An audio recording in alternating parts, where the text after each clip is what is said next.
The intricate relationship between Stevie Nicks, Lindsey Buckingham, and Christine McVie within Fleetwood Mac stands as one of the most complex and entangled examples of how personal lives and creative artistry can intertwine in the annals of popular music history. Their story is not just a chapter about bandmates and lovers, it's a deep dive into the volatile crossroads where passion meets pain, where friendship dissolves into rivalry, and where heartbreak fuels creation. The emotional ruptures between these members didn't just shape the content of the legendary album Rumors, 1977.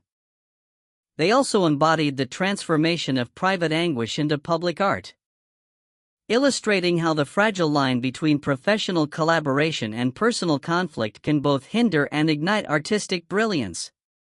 The romance between Nicks and Buckingham began back in 1966.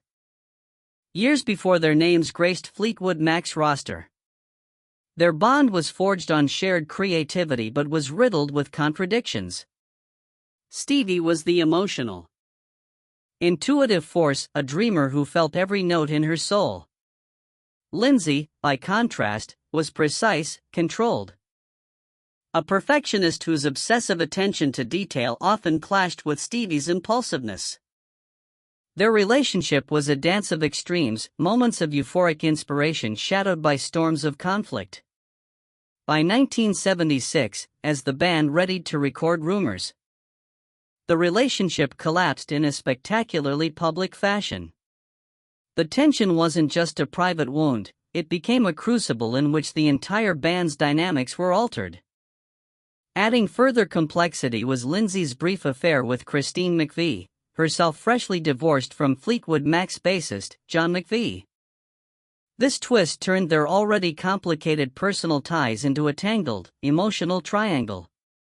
In this charged atmosphere, the band members resorted to channeling their fractured emotions through music. Stevie's dreams emerged as a haunting blend of apology and accusation, a whispered confession drenched in melancholy.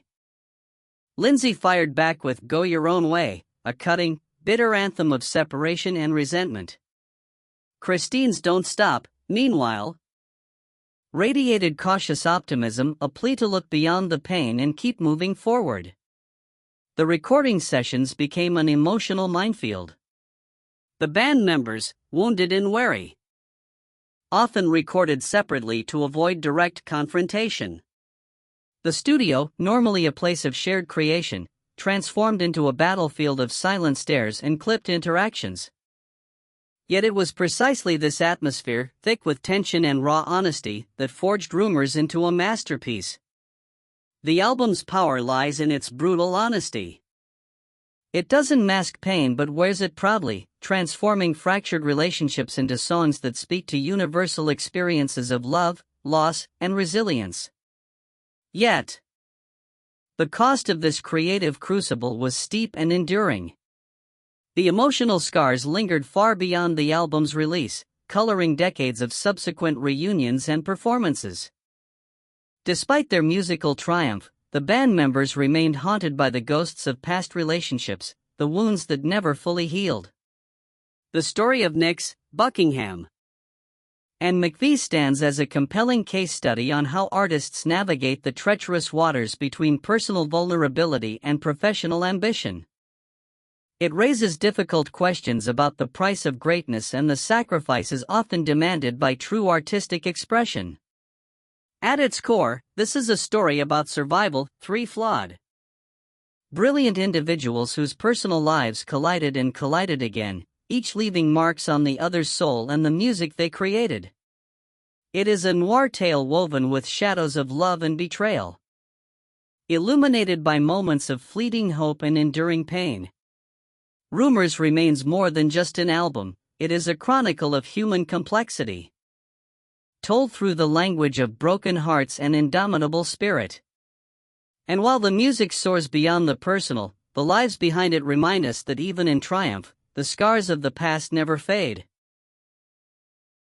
Beneath the glare of the stage lights, behind the sweet melodies and seductive drumbeats of Fleetwood Mac, lies a tangled web of overlapping emotions, wounds never healed, and smoldering cracks that run like fractures through an old wall. never breaking outright, but always threatening collapse.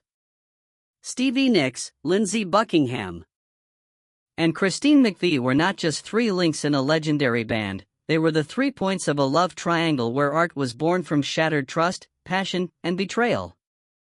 It was the summer of 1966, in a little corner of San Francisco caught up in the hippie movement's restless pulse, where a blonde girl with a voice like the wind met a young man obsessed with the guitar's sound. Stevie Nicks and Lindsey Buckingham, both incomplete pieces, like lost shards searching for each other in a chaotic world.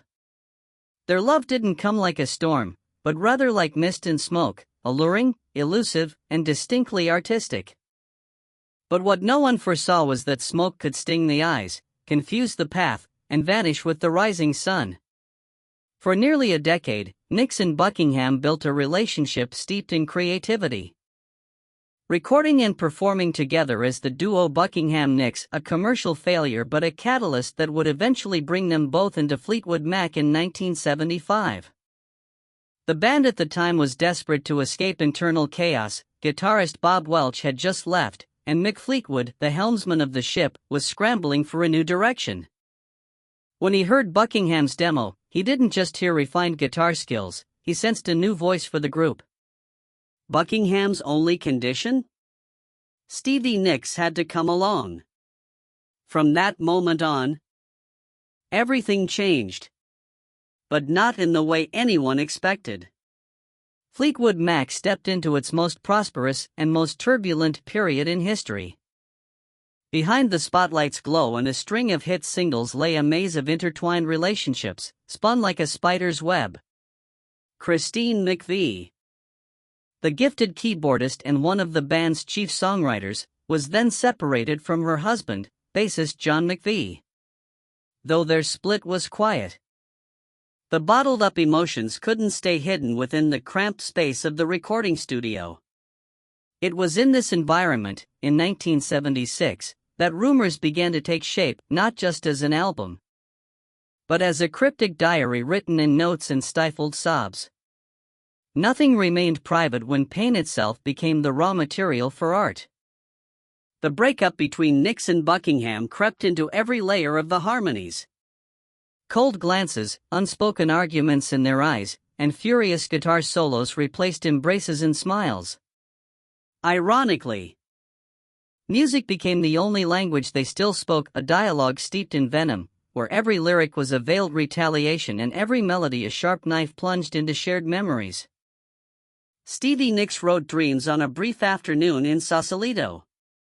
Armed with just a Fender Rhodes keyboard and an hour to spare, she crafted a ballad both melancholic and delicate. Now here you go again, you say you want your freedom. The words sounded more like a sigh than an accusation, a kind of emotional truce where the woman stopped fighting, simply accepted, and moved on. That was Stevie Nicks, emotional, instinctual, and strangely gentle amid the wreckage. Lindsey Buckingham responded without mercy. Go Your Own Way was a declaration of war. Strong, unyielding, and cutting with a hint of bitterness. Packing up, shacking up is all you want to do, a line Stevie would always see as a personal insult. For Buckingham, this was more than an emotional response, it was his way of holding on to control in a relationship spiraling out of reach.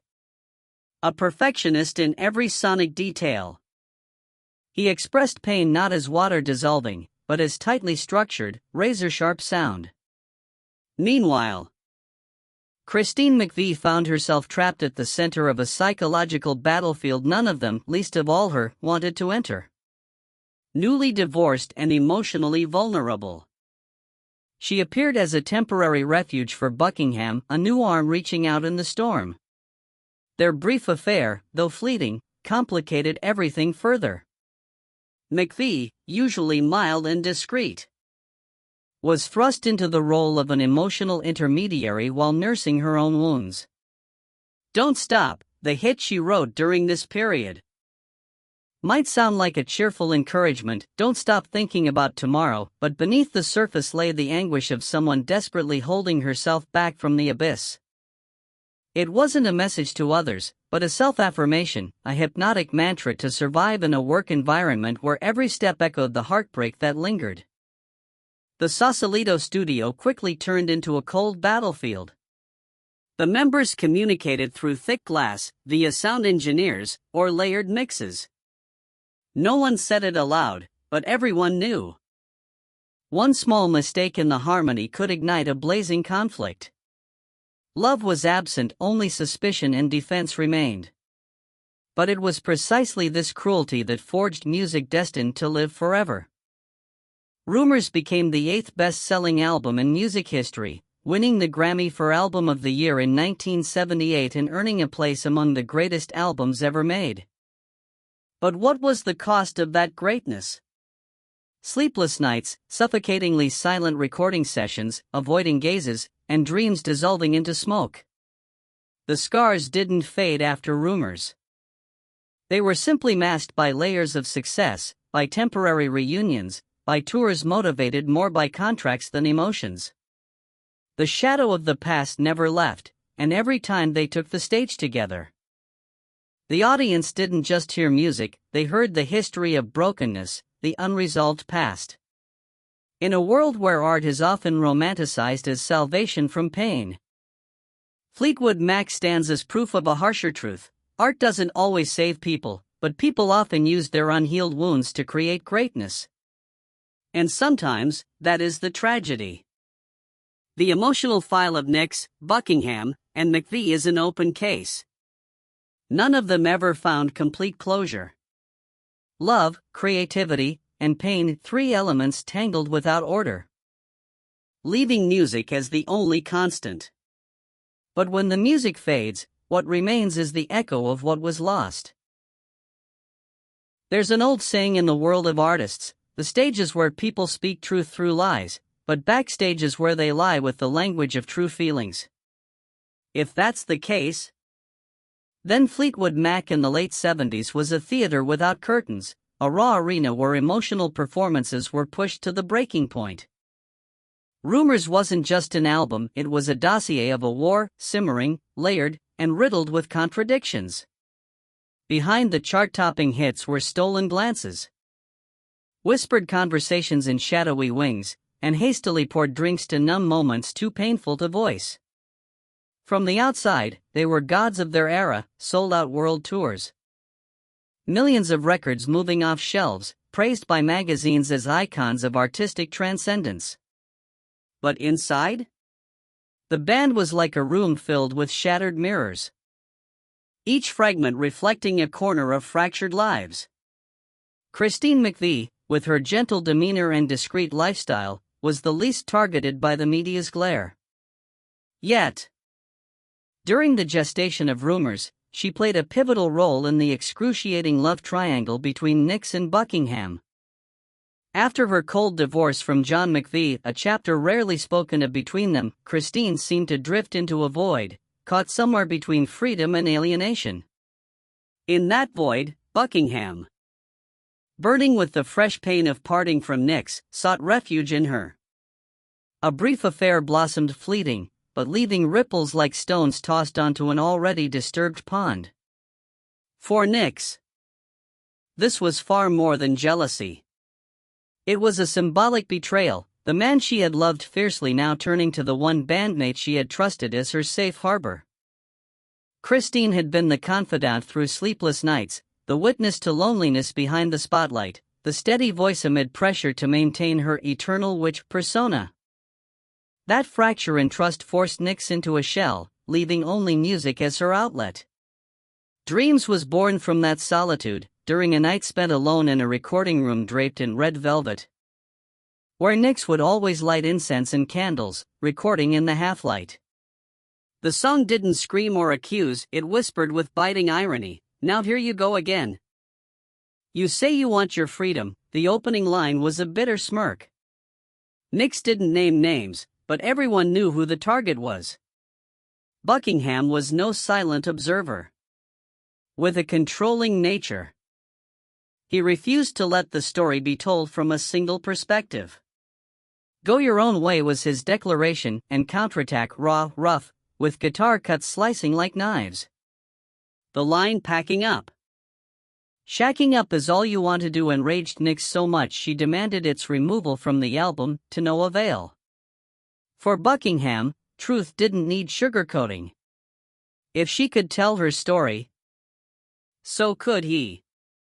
Caught in the crossfire, Christine chose neutrality through Don't Stop, a song so optimistic it almost seemed naive, as if she was trying to ignore the chaos around her.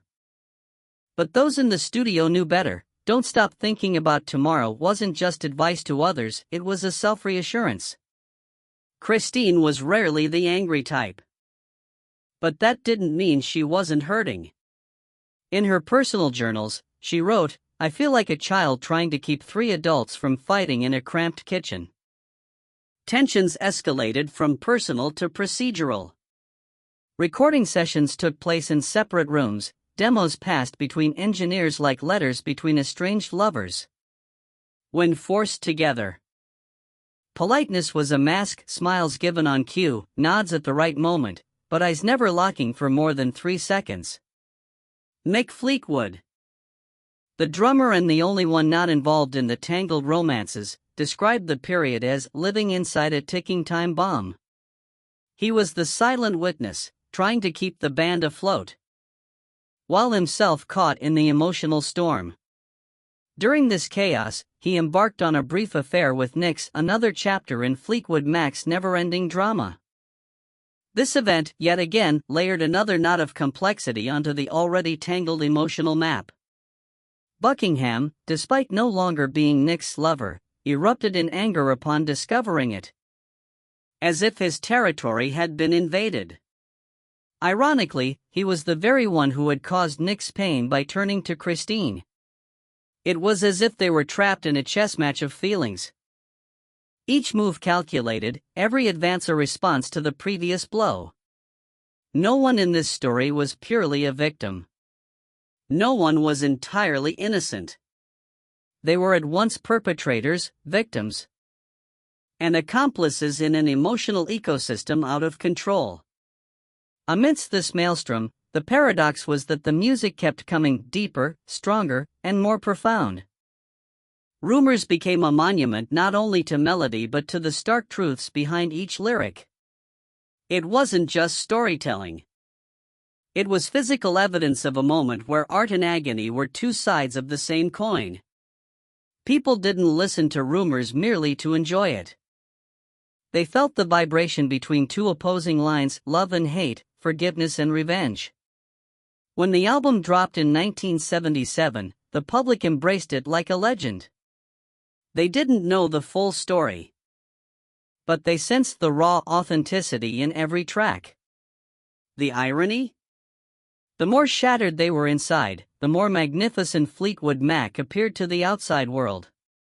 After long tours, the players slowed down, not because forgiveness had come, but because none had the strength left to fight.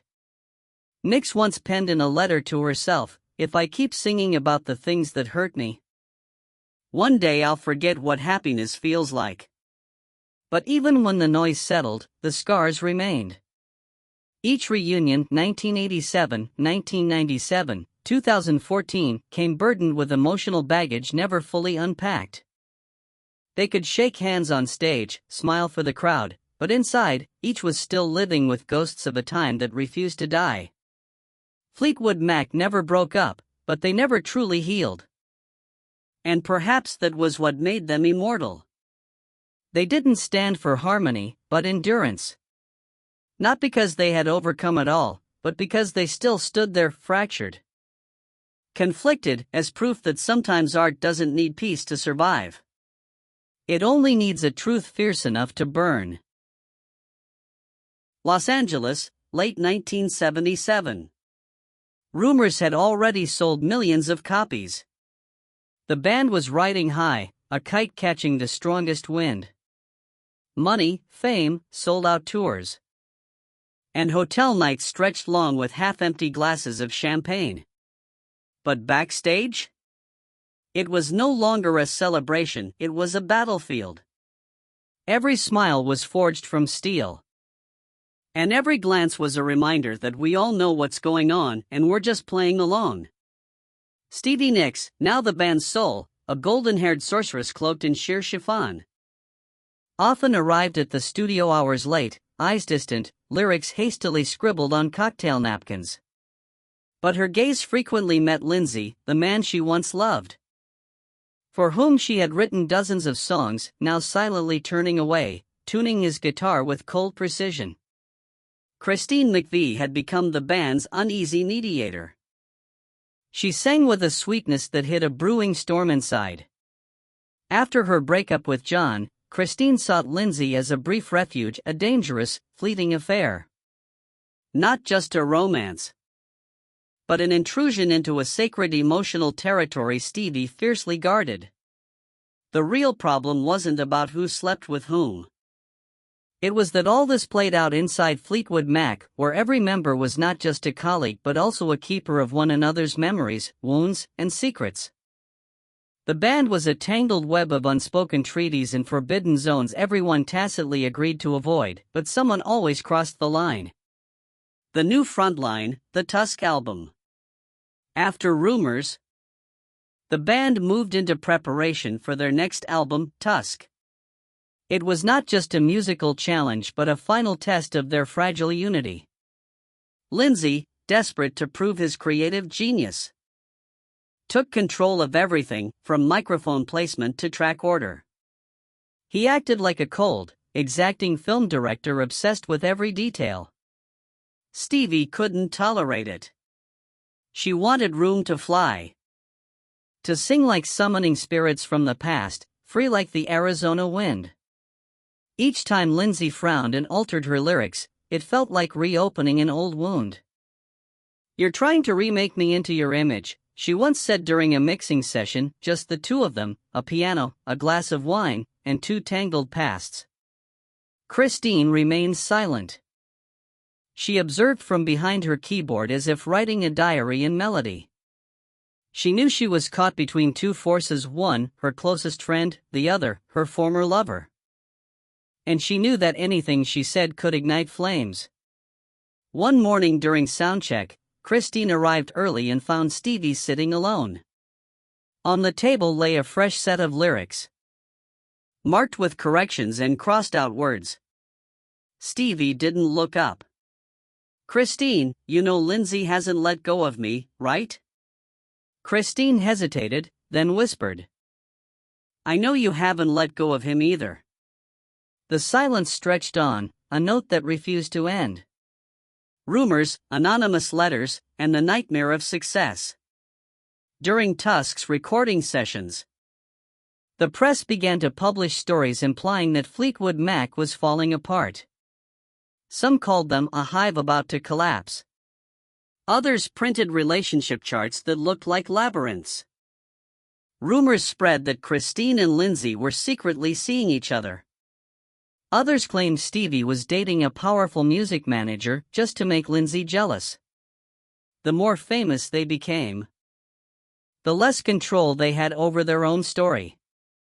One night, John McVie found an unsigned letter slipped under his hotel room door detailing meetings between Christine and Lindsay down to times and places. He said nothing but drowned himself in whiskey that night before stepping on stage, beating his drums like he wanted to shatter the past. Christine knew about the letter but refused to face it. Stevie exploded, convinced Lindsay was behind it. "You want to tear everything apart because you can't control my heart," she shouted during a band meeting. Lindsay didn't answer, only smiled. Colder than a January frost in Colorado. The fateful show in St. Louis. One of the tensest moments came in spring 1979. Fleetwood Mac was touring Tusk. That night, before 15,000 fans in St. Louis, the stage lights spotlighted Stevie as she sang Sarah, a song hinting at both Lindsay and Christine, born from her rawest emotions. Lindsay stood a few feet away, guitar trembling in his hands. Christine played quietly, eyes glued to the keys, as if afraid to look up lest she witness the world crumble. As Stevie sang Sarah, You're the poet in my heart/never change, never stop. Lindsay suddenly stepped into the spotlight for a longer than usual guitar solo. It wasn't a mistake, it was a statement. Like he was claiming back the song. Stevie left the stage immediately afterward, not waiting for the final note. Backstage that night was hell. No one spoke. Only footsteps pounding on the floor, doors slamming. And a headline the next morning, Fleetwood Mac at their peak and maybe their internal bottom. An open-ended ending to a vicious triangle. Tusk wasn't the roaring success rumors had been, though it earned artistic praise. But after that album, the band wasn't the same. They kept working, performing, writing deeply emotional songs, but everything had changed. The silent deals. Forbidden zones, and glances no longer burned with fire but smoldered with ash. Stevie and Christine grew closer, like the last allies left in a war with no end. They often sat together after shows, sharing what they couldn't say to Lindsay or John. Christine whispered once, "We live in a sandcastle. Beautiful, but every wave means collapse." Stevie replied, "Yeah. But I keep rebuilding it. Because without it, there's nothing left." Fleetwood Mac didn't break up right away. They had many years left to sing, to hurt, to heal, and to hurt again. But Tusk marked a turning point where the past wasn't nostalgia but a ghost. Where songs became not just art but evidence of a life they barely controlled anymore. Sometimes, the most terrifying thing isn't an ending, it's the absence of one. Fleetwood Mac has never truly broken up, just as they've never been truly whole. They exist suspended between two states, part legend, part open-wound. And the cruelest truth of all, they know this, yet they keep moving forward. They keep singing, keep playing. Keep drowning in that dark magic called memory. They weren't just writing songs. They were staging a crime scene without a solution where every witness was also a suspect. And each track was a piece of evidence. The last testimony of the survivors. After Christine's death, Stevie seemed to change her tune. She appeared more often in interviews, scribbled handwritten letters, and shared memories as if trying to chase down clues left behind. In a rare 2023 conversation, she said, "Lindsay and I were destined for each other in the worst and the most beautiful ways. We knew how to destroy each other, and we knew how to make each other immortal." Lindsay, when asked about Stevie on a late-night show, just smiled quietly. "There are people you never marry, but never really leave either. Some call it musical love, others say it's artist's fate. But if you're honest, it's more like a haunting, the ghost that refuses to vanish, lingering in every riff, every chorus, every return to the stage.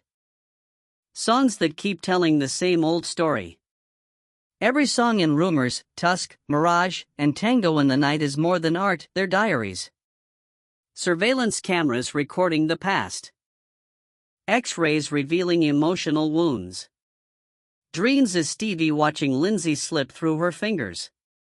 Go Your Own Way is Lindsay pushing Stevie away with a cruel smile. You Make Loving Fun is Christine whispering to her new lover, while her ex-husband plays bass behind her. Silver Springs is Stevie returning from the hell of memory, reclaiming her soul. Strangely, the audience sings these songs happily, as if they don't realize they're collectively chanting a legal indictment, a confession, a requiem for souls who loved at the wrong time. Fleetwood Mac doesn't stand for love, nor for destruction. They are living proof of the gray area, the shadow zone of human emotion. No heroes here. No villains. Just people too gifted, too broken, and too deeply entwined to love properly.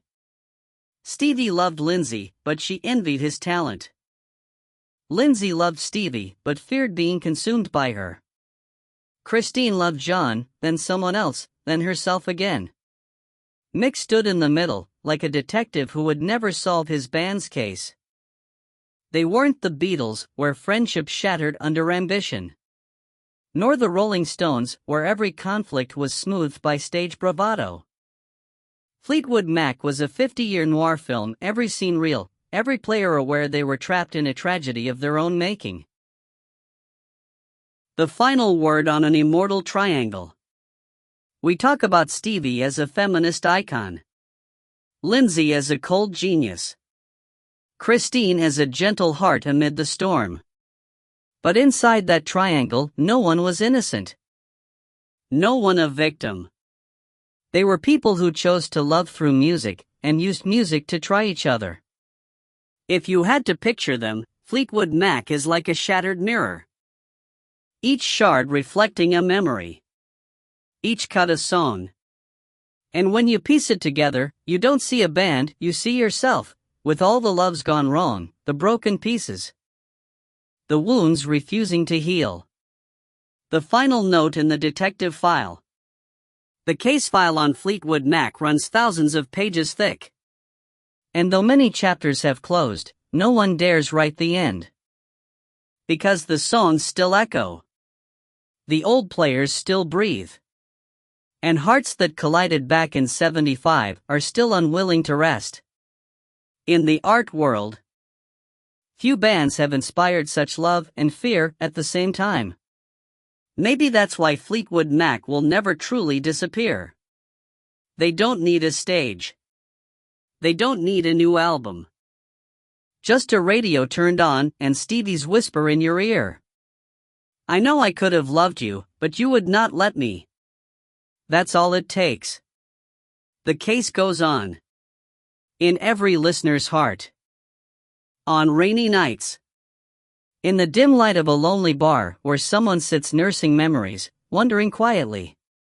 Are the ones we love the most also the ones who kill us the softest?